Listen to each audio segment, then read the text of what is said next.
Okay, this video we will show how to install the test pad for the table. Okay. When we install this height, we should loosen this nut. Okay. Loosen this nut and like here, this screw, same inside this screw at the same places. And then we can insert the height from this to this. Okay. After loaded, we can lock this nut.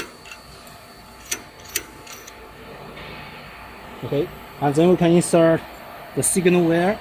For the signal cable, it is very easy because these two socket is different. These 3 wires is five wires. Okay, it is avoid any mistake. Just insert it and lock it. That's all.